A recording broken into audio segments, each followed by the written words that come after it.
یہ جو مسجد الفسا ہے یہ وہ مسجد ہے جس کے اندر رسول صلی اللہ علیہ وسلم نے ظہر اور عصر کی نماز بیٹھ کے ادا کی تھی. جب رسول صلی اللہ علیہ وسلم زخمی حالت میں تھے، یہ جو سامنے آپ کو غار نظر آ رہی ہے، اس غار سے رسول صلی اللہ علیہ وسلم جب نیچے آئے تو اس جگہ پہ مسجد الفسا میں رسول صلی اللہ علیہ وسلم نے نماز ادا کی، اور ظہر اور عصر کی نماز رسول صلی اللہ علیہ وسلم نے بیٹھ کے ادا کی تھی.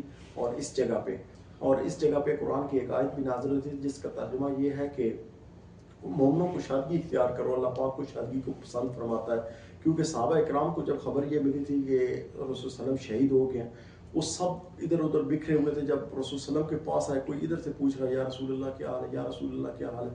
پھر اللہ نے قرآن کی آیت نازل کی، مومنوں کو شادی اختیار کرو، اللہ پاک کو شادی کو پسند فرماتا.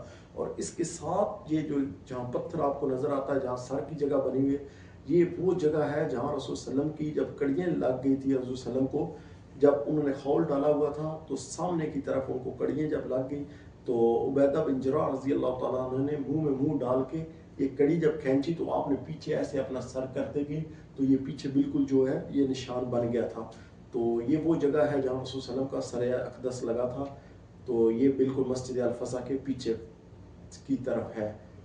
تو یہ عبیدہ بن جراح رضی اللہ تعالیٰ عنہ نے آپ کی کڑیاں نکالی تھی. پھر اس کے بعد آپ کو آگے غار کے اندر لے کر گئے جہاں حضرت فاطمہ الزہرا حضرت علی المرتضیٰ نے آپ کو ملم پٹی کی تھی، کیونکہ آپ کی دانت سے بلیڈنگ آ رہی تھی. اس کی وجہ سے پھر رسول صلی اللہ علیہ وسلم اس غار میں کچھ ٹائم قیام فرمایا تھا.